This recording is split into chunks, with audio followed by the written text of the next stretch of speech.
हम लोग आज विद्युत धारा इलेक्ट्रिक करंट के बारे में पढ़ेंगे। इसके पहले हम लोग ये सीखे थे कि आवेश क्या है और आवेश कितने तरह का होता है, उसकी प्रकृति क्या होती है, और ये भी हमने देखा था कि आवेश के द्वारा एक वैद्युत क्षेत्र उत्पन्न हो सकता है, विभव उत्पन्न हो सकता है, विभवांतर उत्पन्न हो सकता है। लेकिन अगर आवेश को गतिमान किया जाए, ये आवेश स्थिर है, स्थिर का मतलब इसकी वेलोसिटी कितनी है? 0। दूसरा आवेश है, ये चल रहा है, इसकी वेलोसिटी 0 नहीं है, इसकी कुछ वेलोसिटी है। तो जब इसकी कुछ वेलोसिटी है तो हम लोग इसी को आज देखेंगे कि जब आवेश गतिमान होगा तो ये क्या क्या प्रभाव देगा। तो आवेश जब गतिमान होगा तो हम लोग ये देखेंगे कि आवेश के गतिमान होने से एक धारा उत्पन्न होती है और इसको हम लोग कहते हैं विद्युत धारा।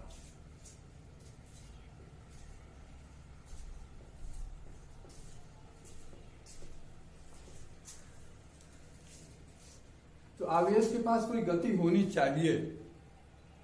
विद्युत धारा उत्पन्न करने के लिए आवेश के पास कोई गति होनी चाहिए। इसलिए हम लोगों का प्रयास ये होगा कि आवेश को गतिमान किया जाए। आवेश को हम कैसे गतिमान कर सकते हैं और गतिमान करने के बाद आवेश के साथ क्या होगा, इसको हम लोग आज देखने की कोशिश करेंगे।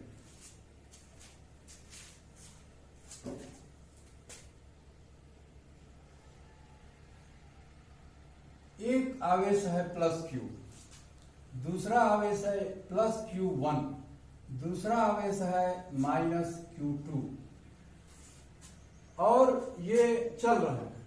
मान लीजिए चल रहे हैं, तो हम ये देखेंगे कि कितना आवेश Q1 अगर इधर चल रहा है, Q1 अगर इधर चल रहा है तो Q2 किधर चलेगा, उसकी दिशा ठीक इसके उल्टी होगी। तो नेट चार्ज कितना चल रहा है? Q1 - Q2, यह है नेट चार्ज। इसको हम लोग चाहे तो लिख सकते हैं डेल्टा Q। और अगर इतना चार्ज चल रहा है डेल्टा T समय में, इसके चलने में जो समय लगा हुआ है डेल्टा T, तो हम ये देखेंगे कि ये आवेश के चलने की गति क्या है या आवेश के चलने का रेट क्या है। तो उसको हम लोग लिख सकते हैं कि आवेश कितना चला? Delta Q। कितने समय में चला? डेल्टा T समय में। तो इसको हम कहेंगे rate of flow of charge, कि इतना चार्ज प्रति सेकेंड चल रहा है, और इसी को हम लोग कहते हैं करंट, धारा। कितना आवेश प्रति सेकेंड किसी भी वस्तु से, किसी भी मटेरियल से चल रहा है, उसको हम कहेंगे विद्युत धारा I delta Q by delta T। और delta Q by delta T का मतलब इस आवेश की यूनिट क्या होती है? कूलम। और टाइम की सेकेंड, तो क्या हो गया? कूलम प्रति सेकेंड, कूलम प्रति सेकेंड। और इसको हम लोग एम्पियर भी लिखते हैं। ए का एम्पियर वैज्ञानिक थे, उनके नाम से एम्पियर। तो ये है करंट। अगर फिर हम पूछते हैं कि इंस्टेंटेनियस करंट क्या, किसी भी क्षण धारा की मात्रा क्या होगी, तो कोई मटेरियल है, इसमें चार्ज फ्लो कर रहा है, ये डेल्टा Q चार्ज, कितने समय में? डेल्टा T में समय में। किसी भी क्षण, जैसे आपने बहुत पहले पढ़ा होगा कि इंस्टेंटेनियस गति क्या होती है, क्षणिक गति क्या होती है, किसी भी क्षण पर वेलोसिटी क्या होती है, तो उसमें हम लोगों को निकालना बहुत ही मुश्किल है। तब हम क्या करते हैं? डिफरेंशियल कैलकुलस की मदद लेते हैं और देखते हैं कि ये टाइम बहुत ही कम हो, अत्यंत ही कम हो, और उसकी लिमिट लेते हैं। तो limit delta Q by delta T, जबकि डेल्टा T जीरो की ओर बढ़ रहा है। तो जीरो नहीं है लेकिन जीरो की ओर बढ़ रहा है, अप्रोचिंग टुवर्ड्स जीरो। तो इसी को हम अच्छे ढंग से कहेंगे कि ये करंट की परिभाषा है, ये धारा की परिभाषा है, इंस्टेंटेनियस धारा की परिभाषा है कि जब समय का अंतराल अत्यंत ही कम हो, न्यूनतम हो, जीरो के पास हो, तो limit delta Q by delta T, इसको हम लोग कहते हैं विद्युत धारा। और इसकी इकाई क्या होगी? कूलम पर सेकेंड या एम्पियर। तो ये तो एक साधारण सी बात हो गई कि धारा क्या है, और जब धारा क्यों है, धारा क्यों है? क्योंकि आवेश गतिमान है। जब भी आवेश गतिमान होगा तो धारा होगी। लेकिन हम प्रैक्टिकल रूप में ये देखना चाहते हैं कि क्या धारा अपने आप ही उत्पन्न हो सकती है। तो हमारे पास हम देखते हैं, कोई भी आप मटेरियल ले लीजिए, कुछ भी, और इसमें इलेक्ट्रॉन्स हैं, प्रोटॉन्स भी हैं। इलेक्ट्रॉन प्रोटॉन से मिला हुआ अणु और परमाणु है, अणु या परमाणु। और हमको ये भी मालूम है कि अणु परमाणु में जितना प्लस आवेश है उतना ही माइनस आवेश है। और ज्यादातर में ये देखा गया है कि ये जो निगेटिव है वो इलेक्ट्रॉन के ऊपर है, और इलेक्ट्रॉन हमेशा न्यूक्लियस से बंधा हुआ है। अर्थात ऐसे समझिए कि इलेक्ट्रॉन घूमने फिरने के लिए स्वतंत्र नहीं है, फ्री नहीं है। जैसे एक एटम है, इस एटम के भीतर क्या है? प्लस, बहुत सारे प्लस हैं, न्यूट्रॉन भी है, इसके चारों ओर इलेक्ट्रॉन ये घूम रहे हैं। ये सब इलेक्ट्रॉन है, माइनस, ये माइनस, लेकिन ये जो इलेक्ट्रॉन्स हैं ये स्वतंत्र नहीं है घूमने के लिए, स्वतंत्र नहीं है, इससे बंधे हुए हैं, इससे बंधे हुए हैं, इससे बंधे हुए हैं। इसलिए ये इलेक्ट्रॉन घूम नहीं सकते हैं। और हमने अभी ये कहा कि धारा के लिए आवेश को गतिमान होना पड़ेगा, आवेश को चलना पड़ेगा, तो इसमें आवेश चल नहीं सकता है। और जब बहुत सारे परमाणु या बहुत अणु एक साथ हैं तो हम ये मान सकते हैं कि इलेक्ट्रॉन्स का एक बादल बन जाता है, जैसे इस तरह का। यहाँ पर एक पूरा प्लस है, इसके चारों तरफ के बादल है। ये किसका बादल है? माइनस चार्ज का। और ये भी फ्री नहीं है, ये अणु है, फ्री नहीं है। और अणुओं की संख्या आपको मालूम है कि बहुत ज्यादा होती है। एवोगैड्रो का सिद्धांत अगर देखेंगे तो 1 ग्राम पानी में, 1 ग्राम अगर पानी है तो उसमें करीब करीब 10 to the power 22 अणु हैं, बहुत ज्यादा अणु हैं। और ये चलते फिरते रहते हैं, चलते रहते हैं, मनमाने स्पीड से भी चल सकते हैं।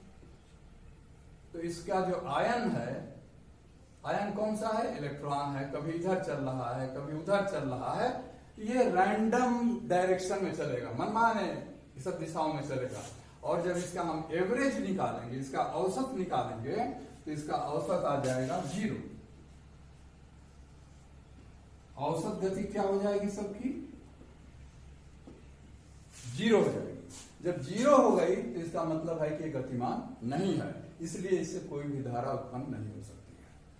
और अगर हम कोई इलेक्ट्रिक फील्ड भी लगाते हैं, अगर इलेक्ट्रिक फील्ड जैसे जो स्थिर आवेश से निकलता है, तो उसको जब लगाएंगे तो भी इसकी गति बढ़ सकती है, लेकिन दिशा कोई निश्चित नहीं होगी, और इसलिए फिर इसकी औसत गति हमेशा 0 ही होगी। लेकिन तो ये तो एक हो गया। और दूसरा एक ऐसा पदार्थ हो सकता है, जैसे मेटल, कोई मेटल ले लिए, मेटल का मतलब धातु, जैसे लोहा है, तांबा है, इसको ले लिया गया। तो इसमें हम क्या देखते हैं कि कुछ इलेक्ट्रॉन्स थोड़ा फ्री होते हैं, मोबाइल, उसको हम कह सकते हैं मोबाइल इलेक्ट्रॉन्स होते हैं। इसमें धातु में हम ये कह सकते हैं मोबाइल इलेक्ट्रॉन्स होते हैं,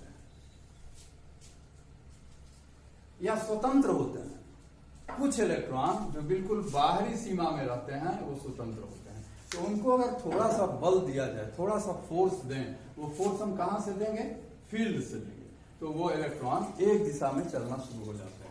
तो हम इसके आधार पर पदार्थ को दो भागों में बांट सकते हैं, जिसमें आपने देखा कि स्वतंत्र आयन की संख्या, स्वतंत्र इलेक्ट्रॉन्स की संख्या 0 है, और दूसरा जिसमें स्वतंत्र इलेक्ट्रॉन्स की संख्या कुछ है, और उसको हम कहते हैं धातु, या उसको हम कह सकते हैं कि चालक है, और जिसमें इलेक्ट्रॉन्स की संख्या, इलेक्ट्रॉन्स नहीं, स्वतंत्र इलेक्ट्रॉन्स की संख्या जो चल सकते हैं उनकी संख्या थी 0, तो इसलिए हम लोग उसको कहेंगे पराचालक, और दूसरे को कहेंगे चालक। एक तो हुआ चालक, चालक का मतलब जिसमें इलेक्ट्रॉन्स फ्री हैं, कुछ इलेक्ट्रॉन फ्री हैं और उनको हम चला सकते हैं, और कुछ हैं पराचालक, और इस पराचालक में कोई भी इलेक्ट्रॉन चलने के लिए फ्री नहीं है, और इसलिए इसमें कोई भी करंट नहीं हो सकती है, इसमें और इसमें नहीं। तो ये दो तरह के पदार्थ हो गए, तो इन दोनों को हम देख सकते हैं। और हम ये भी देखते हैं कि धरती पर जो वातावरण है इसके बहुत ऊंचाई पर एक आयनोस्फीयर है, आयनोस्फीयर, इसमें सब आयन ही आयन है। तो अगर आयनोस्फीयर में हम लोग रहते तो शायद थोड़ा सा भी इलेक्ट्रिक फील्ड लगाते तो बहुत करंट फ्लो होती। तो आयनोस्फीयर बहुत ऊंचाई पर है, तो उसी तरह के आयन यहां भी हम बना सकते हैं, जैसे पानी ही है, या कोई HCl है, या सल्फ्यूरिक एसिड है, तो इसमें आयन्स होते हैं, आयन, और ये आयन भी करीब करीब तो स्वतंत्र ही होते हैं। जो ही इनको हम इलेक्ट्रिक फील्ड देते हैं ये भी चलना शुरू कर देते हैं। तो इनको भी हम चालक कह सकते हैं, लेकिन इनकी चालकता या करंट की मात्रा कम होती है, तो हम दो रूप में बांट सकते हैं पदार्थों को, एक चालक, एक पराचालक, करंट फ्लो करने के आधार पर। अच्छा, तो बहुत बार ऐसा भी होगा कि कोई ये पदार्थ है, इसको हमने गर्म किया, इसको गर्म किया, गर्म करने पर क्या होगा कि जो फ्री इलेक्ट्रॉन्स है फिर वो चलना शुरू कर देते हैं, लेकिन फिर ये मनमाने ही ढंग से चलेंगे, कोई इधर चलेगा, कोई उधर चलेगा। गर्म करने पर इसके गति में वृद्धि होगी, जब गति में वृद्धि होगी लेकिन दिशा में कोई परिवर्तन नहीं होगा, इसका दिशा मनमाना ही रहेगा, रैंडम रहेगा, और जब दिशा मनमाना रहेगा तो फिर एवरेज वेलोसिटी कितनी होगी? 0 हो जाएगी। तो ऐसे इलेक्ट्रॉन्स को हम लोग कहते हैं तापीय इलेक्ट्रॉन। जो तापीय इलेक्ट्रॉन ने ताप देने के बाद इलेक्ट्रॉन जो बाहर निकल आते हैं उनको हम लोग कहते हैं तापीय इलेक्ट्रॉन। लेकिन कितना ही ताप दिया जाए, इलेक्ट्रॉन्स की गति बढ़ सकती है और बढ़ेगी, लेकिन उसकी दिशा ज्यों की त्यों रहेगी, इसलिए इसमें कोई भी करंट फ्लो नहीं होगा। तो इसलिए हम लोग इसमें भी क्या कहेंगे, तापीय इलेक्ट्रॉन्स की भी औसत गति, औसत वेग कितना है? 0। जब औसत वेग 0 है, इसलिए करंट कितना होगा? करंट नहीं होगा, इसमें कोई भी करंट नहीं होगी। तो ये दो स्थितियां हो गई। अब हम देखेंगे कि कोई चालक है, चालक का मतलब जिसमें कुछ स्वतंत्र इलेक्ट्रॉन्स हैं, फ्री इलेक्ट्रॉन्स हैं। जैसे मान लीजिए हमने एक ये बेलन के आकार का एक मटेरियल ले लिया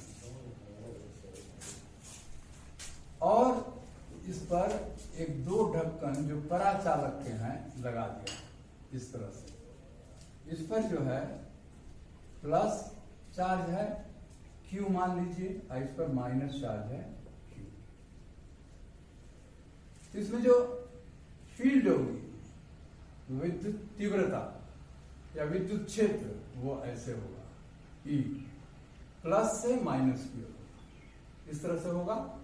ज्यों ही इसको लगाएंगे तो हम क्या उम्मीद करते हैं कि जो फ्री इलेक्ट्रॉन्स हैं, जो कुछ फ्री इलेक्ट्रॉन्स हैं, वो किधर चलेंगे, सब प्लस की ओर चलना शुरू कर देंगे। और फ्री क्या है, केवल निगेटिव ही है, पॉजिटिव नहीं है। तो ये जो निगेटिव है माने इलेक्ट्रॉन्स, ये प्लस की ओर चलना शुरू कर देंगे और इनकी दिशा एक ही होगी, निश्चित दिशा होगी, एक तरफ होगा, ऐसे होगा। तो इसमें ये इलेक्ट्रॉन्स इस दिशा में चलेंगे, सबकी दिशा एक हो गई। पहले जो दिशा हम देखते थे कि मनमाना था, इसलिए एवरेज वेलोसिटी कितना होता था, 0। अब ये सब एक ही दिशा में चलेंगे, इसलिए हम कह सकते हैं कि इसमें एक करंट फ्लो होगी और उस करंट की दिशा होगी प्लस से माइनस की ओर। और ये कब तक करंट फ्लो होगी, ये जैसे जैसे इलेक्ट्रॉन इधर आते जाएंगे, ये जो प्लस है वो कम होता जाएगा और होते होते थोड़ी ही देर के बाद यहां 0 हो जाएगा। ठीक है, जो क्यों कि सभी इलेक्ट्रॉन्स जो निगेटिव हैं ये इधर चल रहा है और यहाँ प्लस जो है चार्ज इससे मिलेंगे और मिल करके एक अपने बराबर कम करेगा, अपने बराबर कम करेगा। इस तरह से थोड़ी ही देर में हम देखेंगे कि इस सिरे पर जो चार्ज है वो 0 हो जाएगा। चार्ज 0, जो ही चार्ज 0 होगा फिर इलेक्ट्रॉन चलना बंद कर देंगे। जो ही इलेक्ट्रॉन चलना बंद कर देंगे तो फिर करंट या धारा की मात्रा क्या हो जाएगी, वो भी 0 हो जाएगी, वो भी बंद हो जाएगी। तो इसको हम ऐसा कर सकते हैं, क्या हमारे पास कोई ऐसा उपाय है जिससे कि इस प्लस को जो कम हो रहा है इस इलेक्ट्रॉन के आने से, उसको हम हमेशा बरकरार रखें, उसको हमेशा मेंटेन रखें कि ये कम ना हो। जो ही कम हो तो एक दूसरा आवेश आ जाए, 2 अगर कम होते हैं तो फिर 2 आवेश आ जाए। तो ऐसा अगर हम कर सकते हैं तो हम देखेंगे कि इसमें लगातार सतत कंटिन्यूअस एक धारा बहने लगेगी। तो ये कैसे हम कर सकते हैं, इसको करने के लिए कोई सेल या बैटरी हम लगा सकते हैं, कोई सेल या बैटरी लगा सकते हैं जो क्या करेगा, ये सेल यहाँ पर इन आवेशों को हमेशा देता रहेगा, जिससे कि इस पर जो प्लस आवेश है वो 0 ना हो, ताकि करंट बढ़ती रहे। तो इसको हम लोग कहते हैं सेल या बैटरी। और ये संभव है, इसलिए अगर हम किसी भी चालक के क्रॉस कोई सेल या बैटरी लगा देंगे जो इस आवेश की पूर्ति हमेशा करता रहेगा, तो इसमें एक करंट लगातार सतत बहती रहेगी और इसको हम करंट या धारा कहेंगे। तो इस धारा के लिए एक ओम ने नियम दिया, एक ओम ने नियम दिया, इसको हम लोग कहते हैं ओम का नियम, ओम का नियम या ओम्स लॉ। ये तो हम लोगों ने देख लिया कि किसी भी चालक में जहां कुछ फ्री इलेक्ट्रॉन्स हैं, अगर सेल के द्वारा इस आवेश की प्रतिपूर्ति हमेशा होती रहेगी तो इसमें सतत कंटिन्यूअस एक धारा बहती रहेगी। और इसी धारा के लिए एक ओम का नियम है। वो ओम का नियम ये है कि जो हम इलेक्ट्रिक फील्ड, यहाँ इलेक्ट्रिक फील्ड जो दे रहे हैं, इलेक्ट्रिक फील्ड क्यों होगा, प्लस माइनस की वजह से होगा। तो इस इलेक्ट्रिक फील्ड को हम पोटेंशियल डिफरेंस या विभवांतर में भी, क्योंकि 2 बिंदुओं के बीच में अगर विभवांतर V है तो यह V जो है हमेशा I के समानुपाती है। I क्या है, उसमें बहने वाली धारा, और V क्या है, विभवांतर जो दोनों के बीच में हमने उत्पन्न किया हुआ है सेल के द्वारा या बैटरी के द्वारा। तो ओम का नियम क्या कहता है कि अगर सभी चीजें एक रहें, सामान्य रहें, तो V is proportional to I। Voltage जो है वो विद्युत धारा के समानुपाती है, या हम इसको लिखना चाहें तो लिख सकते हैं V equal to I R। R क्या है, एक स्थिरांक है और ये स्थिरांक है और ये निर्भर करता है कि जो भी ये मटेरियल है, जो भी ये चालक है, इसकी लंबाई पर, इसके क्षेत्रफल पर, ये निर्भर करता है, और निश्चित रूप से ये किस चीज का बना हुआ है, यानी उसकी प्रकृति पर निर्भर करता है। इसीलिए हम देखते हैं कि तांबे का रेजिस्टेंस अलग है, लोहे का अलग है, सोने का अलग है, और स्थिरांक का नाम है प्रतिरोध। प्रतिरोध, या इसको हम कह सकते हैं रेजिस्टेंस। रेजिस्टेंस, इस प्रतिरोध की यूनिट क्या है? इसकी यूनिट क्या होगी? ये किसके बराबर है? V/I। इसलिए इसकी यूनिट क्या होगी? वोल्ट पर एम्पियर, या इसको हम लोग कहते हैं ओम। और इसके लिखने का तरीका है ऐसे। तो इस प्रतिरोध जो कि V/I के बराबर है, इसकी यूनिट क्या होगी? वोल्ट पर एम्पियर या ओम, या इसके लिखने का ढंग यह है ओम, ऐसे लिखते हैं। ये इसकी यूनिट है। तो ये है ओम का नियम, और ये ओम का नियम किसी भी चालक के लिए सही है। और जितने भी चालक हैं वो ओम के नियम का अनुसरण करते हैं, ओम के नियम का पालन करते हैं। फिर भी कुछ ऐसी भी वस्तुएं हैं जो ओम के नियम का पालन नहीं करती हैं, ओम के नियम के हिसाब से नहीं चलती हैं।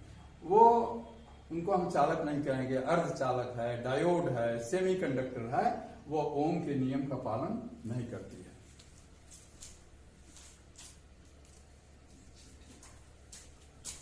अब इसके बाद हम लोग थोड़ा ये देखना चाहते हैं कि ये जो प्रतिरोध है, जिसके लिए मैंने अभी कहा था कि ये इसकी लंबाई पर, इसके क्षेत्रफल पर निर्भर करता है। तो कैसे निर्भर करता है, ये हम देखना चाहते हैं। आर माने प्रतिरोध, और जो नाम भी, जैसे प्रतिरोध किस बात का प्रतिरोध है? जब इलेक्ट्रॉन चल रहे हैं तो इनके रास्ते में जो रुकावट आ रही है, सच पूछिए तो जो इलेक्ट्रॉन का चलना है वो धारा है, करंट है। इसमें जो रुकावट आती है, जैसे हम लोग फ्रिक्शन पढ़ते हैं, हालांकि ये अलग चीज है, तो उसको हम प्रतिरोध कहेंगे, वो है रुकावट। और ये प्रतिरोध जैसे कोई चल रहा है, हम अभी एक साधारण बात बता रहे हैं, हमको चलना है, आपको चलना है, हमको चलना है, तो अगर लंबी दूरी चलना है तो हमारी स्पीड क्या हो जाएगी? कम हो जाएगी। अगर थोड़े ही दूर चलना है तो हम बहुत तेज चल सकते हैं, और बहुत दूर चलना है तो हमारी गति धीमी हो जाएगी, मतलब प्रतिरोध ज्यादा हो जाएगा। तो हमारा कॉमन सेंस के हिसाब से हम क्या कर सकते हैं कि R is proportional to L। जितना ही लंबा होगा, इलेक्ट्रॉन को भी चलने में परेशानी होगी, इलेक्ट्रॉन का भी प्रतिरोध बढ़ेगा, ठीक है। और हम ही को चलना है, मान लीजिए रास्ता पतला है, एक रास्ता है इतना पतला, तो यही है एरिया ऑफ क्रॉस सेक्शन, और एक दूसरा रास्ता है इतना चौड़ा। तो किस पर हम तेज चलेंगे? पतले रास्ते पर या इस वाले रास्ते पर? तो स्वाभाविक रूप से इस वाले रास्ते पर हम ज्यादा तेज चलेंगे, और इस वाले रास्ते पर धीमी गति से चलेंगे। तो इसलिए रेजिस्टेंस भी क्या होगा? वह इस एरिया ऑफ क्रॉस सेक्शन, ये है area of cross section A, जितना चौड़ा रास्ता होगा उतना ही तेज हम चलेंगे, जितना रास्ता पतला होगा तो हमारी चाल कम हो जाएगी, इसलिए हमारा प्रतिरोध बढ़ जाएगा। इसलिए resistance is proportional to 1/A। तो हम लोग इसको लिख सकते हैं R is proportional to L/A, या ये लिख सकते हैं कि R is equal to rho L/A। और फिर ये एक स्थिरांक है, और स्थिरांक को कहते हैं, उसको प्रतिरोध कहते थे R को, इसको कहेंगे प्रतिरोधकता, रेजिस्टिविटी।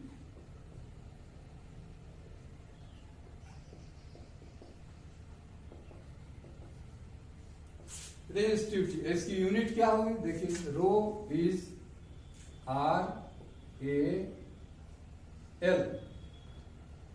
R की यूनिट क्या होती है? ओम। एरिया की यूनिट मीटर स्क्वायर, नीचे है L, इसकी यूनिट क्या होगी? M। तो ये कितना हो गया? ओम इंटू मीटर, ये इसकी यूनिट है। प्रतिरोधकता। और ये प्रतिरोधकता इसकी लंबाई और एरिया ऑफ क्रॉस सेक्शन पर निर्भर नहीं करता है, केवल और केवल प्रकृति पर निर्भर करता है कि ये किस चीज का बना हुआ है, लोहे का है, चांदी का है, तांबे का है, किस चीज का प्रतिरोध ये बना हुआ है, उसकी प्रकृति पर ये केवल निर्भर करता है, न कि लंबाई और चौड़ाई। इसको हम चाहें तो थोड़ा एक दूसरे ढंग से भी देख सकते हैं। जैसे एक ये है, इसकी लंबाई है L, इस तरह से इसकी लंबाई है L। दूसरा भी ऐसे ही हम ले लें, उसकी भी लंबाई हो L, ये भी L है। दोनों को हमने जोड़ दिया, दोनों को जोड़ दिया, ये है L, ये भी है L। और इसमें फिर वही करंट फ्लो हो रही है। तो यहां से यहां तक जो वोल्टेज है ये है V, और यहां से यहां तक जो वोल्टेज है वो कितना है V। करंट जो इसमें फ्लो कर रही है वही करंट इसमें भी फ्लो करेगी। तो करंट तो आई ही है, लेकिन वोल्टेज कितना हो गया V प्लस V, माने 2V हो गया। हमने क्या किया, लंबाई बढ़ा दिया, L था एक और L, दोनों को जोड़ दिया तो वोल्टेज कितना हो गया, I कितना है, I ही है। तो R कितना होगा, R क्या होता है ओम्स लॉ के हिसाब से V बाई I। अब V कितना हो गया है 2V बाई I। तो और V बाई I क्या है, इसका रेजिस्टेंस है, इसका R है।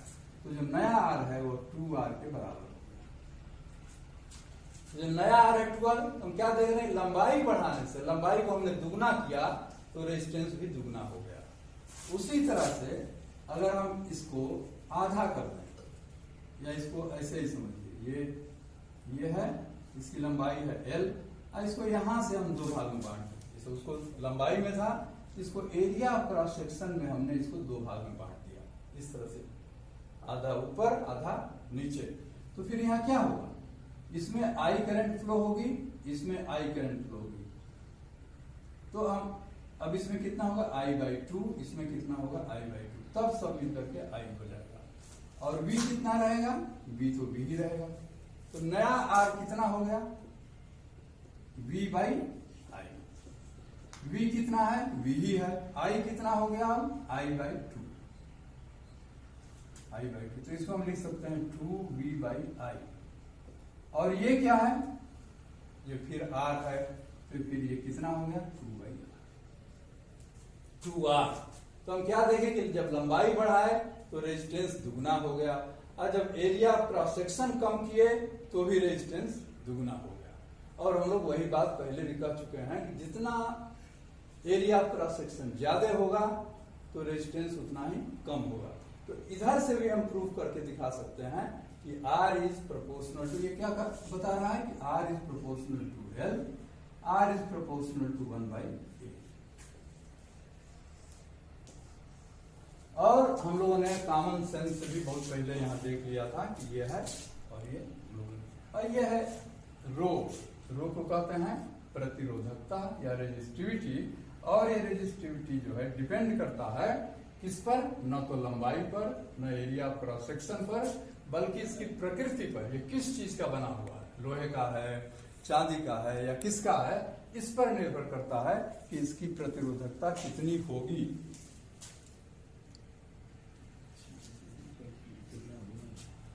अच्छा, एक हम लोग और एक चीज बता देते हैं, उसके बाद इसको